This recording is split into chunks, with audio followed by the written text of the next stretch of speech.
A gente ouve muito falar que Jesus vai abrir uma porta que ninguém vai fechar e que quando ele fechar ninguém vai poder abrir. E eu já ouvi orações e sermões de pessoas dizendo assim: esse emprego foi Jesus que te deu e nunca mais você vai ser mandado embora dele. Porque a porta que Jesus abriu, ninguém fecha. E quando ele fecha, ninguém abre. E fazem outras aplicações também, como a porta de bênçãos, né? Como várias coisas que as pessoas desejam. Realmente essa é uma porta de bênção, mas não da maneira como as pessoas estão aplicando por aí, que eu já vi em orações e em pregações. Vamos entender que porta é essa que Jesus abre e ninguém fecha, e quando ele fechar, ninguém vai conseguir abrir essa porta. Essa passagem está em Apocalipse 3, versículo 7 em diante, diz assim: Ao anjo da igreja de Filadélfia escreve: Estas coisas diz o santo, o verdadeiro, aquele que tem a chave de Davi, que abre e ninguém fechará, e que fecha e ninguém abrirá. Conheço as tuas obras, eis que tenho posto diante de ti uma porta aberta, a qual ninguém pode fechar.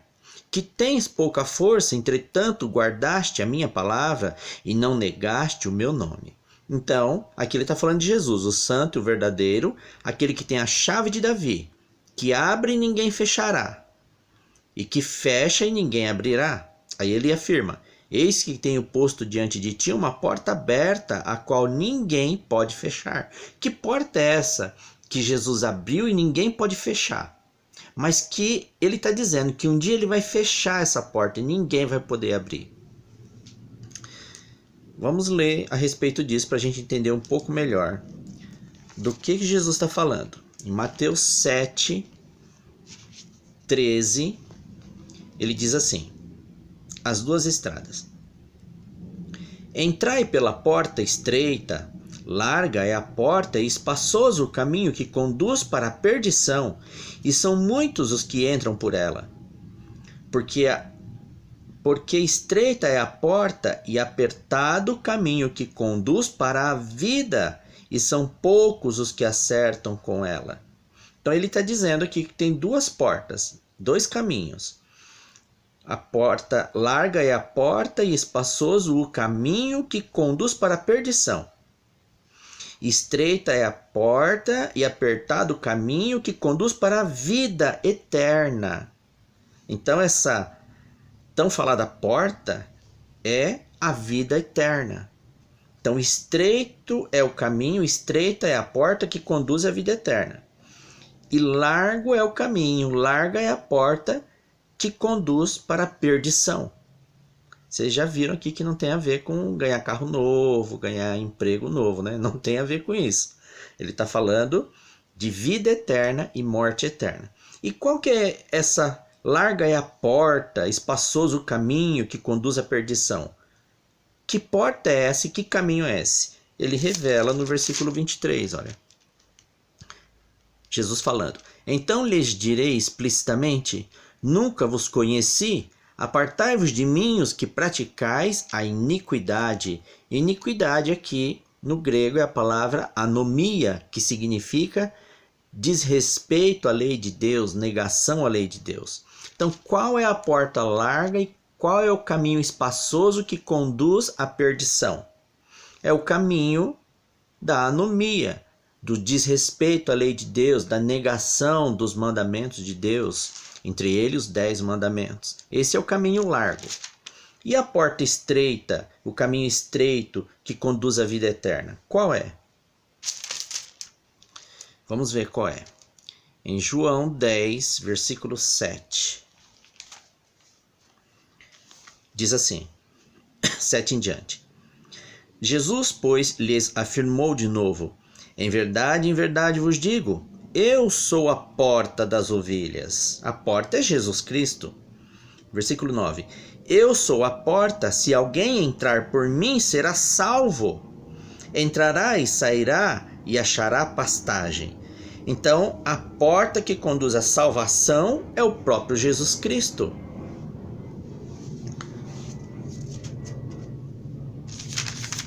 João 14, 6. Diz assim: Respondeu-lhe Jesus: Eu sou o caminho, a verdade e a vida. Ninguém vem ao Pai senão por mim. O que significa isso? Jesus está dizendo, ele é a porta. E depois ele diz, eu sou o caminho, a verdade e a vida. No santuário, onde se faziam sacrifícios de animais, que era um símbolo do Messias que viria no futuro, ali tinham 3 portas. A primeira porta é quando as pessoas entravam no pátio onde se sacrificavam os animais. Aquela primeira porta se chamava caminho. Quando eles sacrificavam animais, o sacerdote pegava o sangue e levava algumas vezes no lugar santo. O lugar santo, a porta que separava o pátio do lugar santo, se chamava verdade. E ele adentrava no lugar santo. E do lugar santo para o lugar santíssimo, onde tinha o véu e ficava a arca lá dentro, no lugar santíssimo, só o sumo sacerdote podia abrir a porta do véu e ficar diante da arca uma vez por ano. E essa terceira porta se chamava vida. E a arca que tinha depois dessa terceira porta era um símbolo do trono de Deus Pai. Por isso que ele diz, eu sou a porta, depois ele diz, eu sou o caminho, a porta para o pátio. E a verdade, a porta para o lugar santo. E a vida, a porta para o lugar santíssimo. Ninguém vem ao Pai senão por mim. O Pai está no trono, é a arca. Então Jesus é a porta da salvação que nos conduz a Deus Pai. Então essa porta, tão falada porta nas igrejas que eles falam, quando você vai na Bíblia, é o próprio Cristo.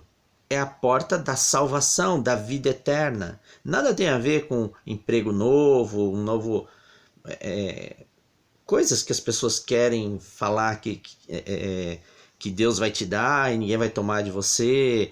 Geralmente associam a bens materiais ou simplesmente a bênçãos que a pessoa está procurando. Mas essa porta que Jesus abre, ninguém pode fechar, é a porta da salvação, porque Jesus morreu na cruz e ele abriu, ninguém pode anular o sacrifício de Jesus na cruz. Mas a Bíblia diz que ele vai fechar essa porta e ninguém mais vai poder abrir.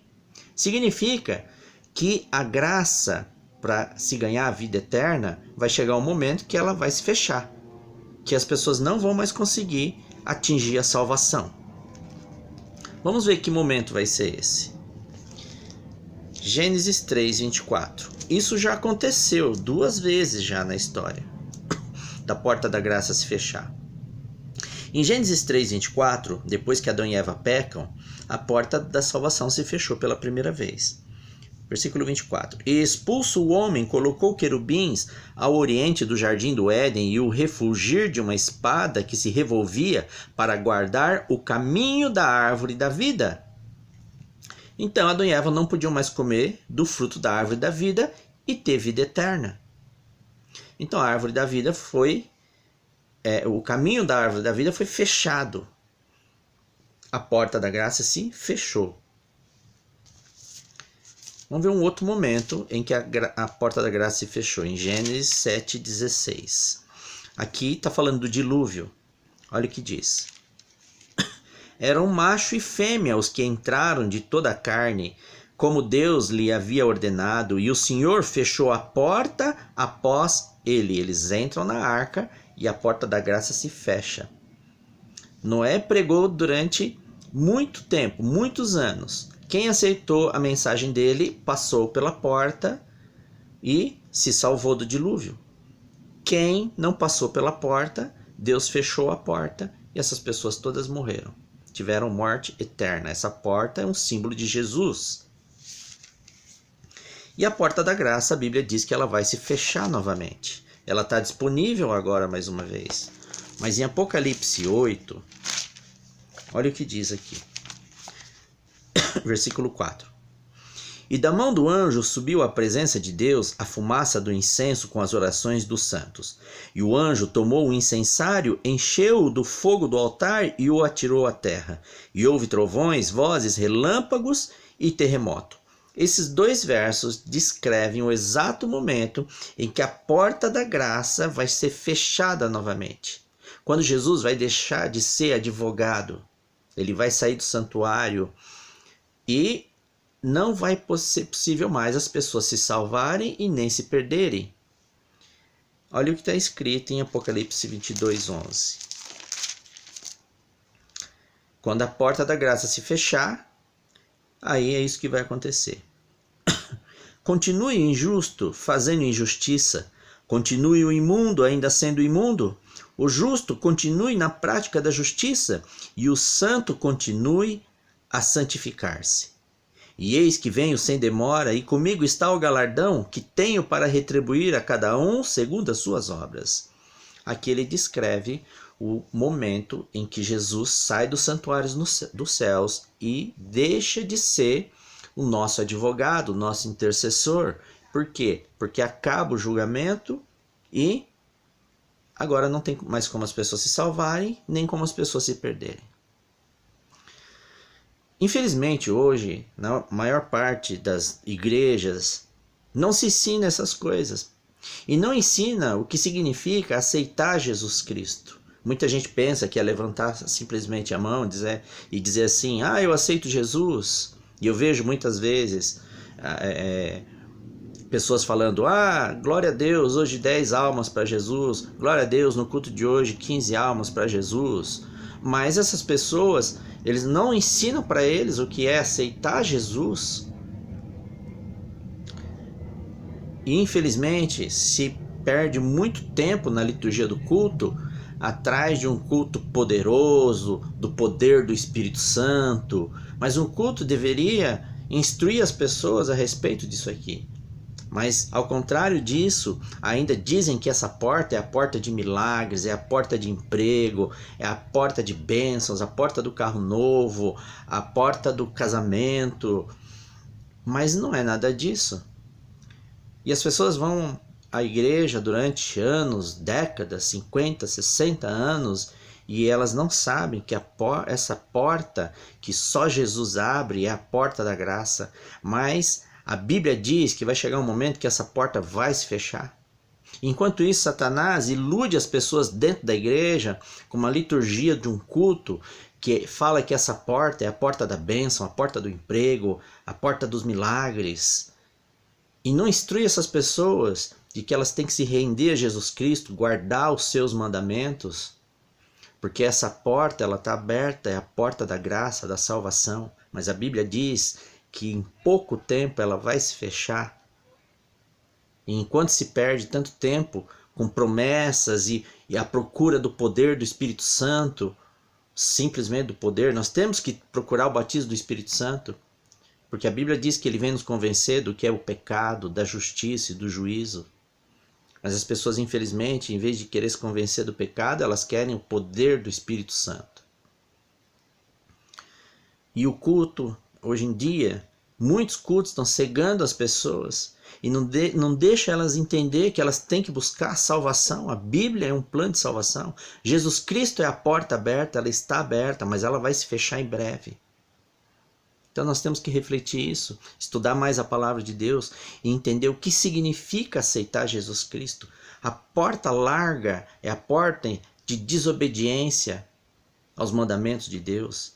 É a porta larga, o caminho largo, espaçoso. E o caminho estreito é Jesus Cristo, a porta estreita é Jesus Cristo. É obedecer os seus mandamentos, é obedecer a Bíblia toda. E não somente aquilo que um pastor diz que é, ou um bispo diz que é, ou os líderes religiosos. Então, meus irmãos, vamos estudar mais a Bíblia, para a gente não continuar sendo enganado anos e anos dentro da igreja, achando que essa porta aberta é uma porta de milagres, de carro novo, de emprego. Não é nada disso. É a porta da salvação, é a porta da vida eterna. É o motivo pelo qual nós somos cristãos. Vamos estudar mais a respeito desse assunto, para que a gente possa passar por essa porta e a gente se conservar nesse caminho estreito. Amém?